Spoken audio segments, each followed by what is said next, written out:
These two characters never share the same frame, and yet we know that they're looking at one another. Why? It all comes down to eyeline. There are few concepts in filmmaking that are more important than eyelines. In the simplest terms, the eyeline is where your actor looks off screen. It sounds simple, and yet even the most experienced filmmakers can sometimes get it confused. Eyelines are the backbone of continuity filmmaking. Oh, hi, Mark. And without knowing how they work, your movie will never turn out the way you want it to. Why not? Nobody wants to see this piece of sh**. So let's take a look. Don't look down. Look up. At eyelines. Correct eyelines depend on the 180-degree rule, also called the line. Here's how it works. If you draw an imaginary line of action that runs between two characters in a scene, your coverage should stay on one side of that line. This ensures that each character's eyeline is pointed in a direction that feels logical to the space of the scene. As soon as you cross the line, the characters will end up on the other side of the frame, and it will suddenly feel as if they are not looking at each other anymore. In this scene in The Shining, it doesn't affect the eyeline as the characters are in a two-shot together. But when Kubrick cuts into singles, he stops crossing the line, and this maintains eyeline continuity. Is there a problem here, sir? But there are other eyeline considerations beyond the 180 degrees rule. Please, sir, I want some more. Matching the eyeline also means that the actor is looking at the correct height and angle across different setups. If the subject is below them, they should consistently be looking down. This can seem obvious, but when an actor is having to imagine the subject in front of them for the sake of a setup, things can get confusing. Look up at the yellow Y's. Let me see what happens then. And things can get even more complicated when there are more than two characters in a scene. Suddenly, you have to manage multiple overlapping lines at once. Here's how to manage it. First, it can be helpful to establish the scene's geography with a clear master shot, so the audience knows exactly where each character is positioned. Then, to maintain eyeline continuity in these situations, you can use 2 shots and 3 shots. Analyze the script closely. Who is talking to who, and at what point? Create 180-degree lines within these smaller one-on-one exchanges. Take this scene from Jurassic Park. There are 5 characters at this table, but the beginning of the conversation is largely between Hammond, Malcolm, and Gennaro. So Spielberg shoots along the 180-degree line between the 3 of them, who are conveniently seated in a row.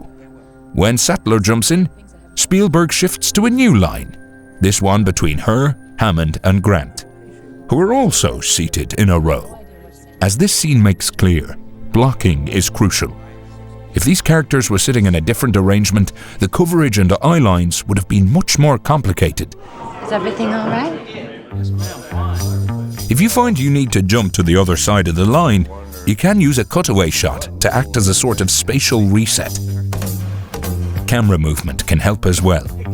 In the opening scene of Reservoir Dogs, Tarantino doesn't have to worry about the line of action because we are with the camera as it crosses different lines behind characters. If he were to cut between these different frames, we would be much more confused. Now we know the rules. Let's have a look at how eyeline can be used creatively to tell your story. The eyeline between your characters tells us a lot about the dynamic in the scene.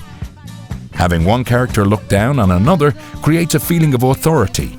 Do I allow pigs in my school? Threat. We have sort of a problem here. Or stature. We almost there, sir. And having a character looking up towards another does the exact opposite. This effect can also be achieved by changing the camera angle on a single subject. This essentially transforms the camera into its own eyeline, which manipulates the audience's relationship to the subject. Then, of course, we have the POV shot, which places the audience inside a character's perspective. Camera 1, camera 2. And the shot becomes a character's eyeline itself. As such, POV shots make eyelines all the more powerful. We inhabit a character's position. This can come from a character's standing height position, from an elevated height,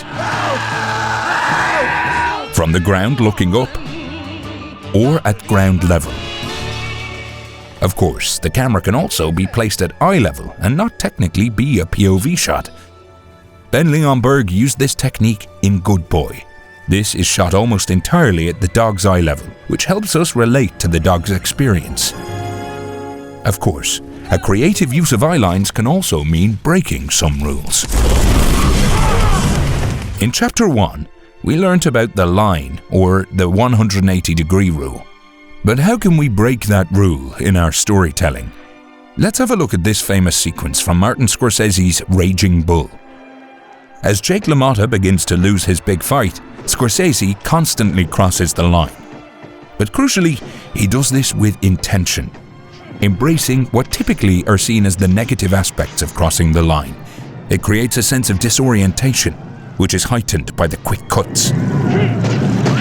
The geography of the ring starts to collapse, and eyeline no longer matters.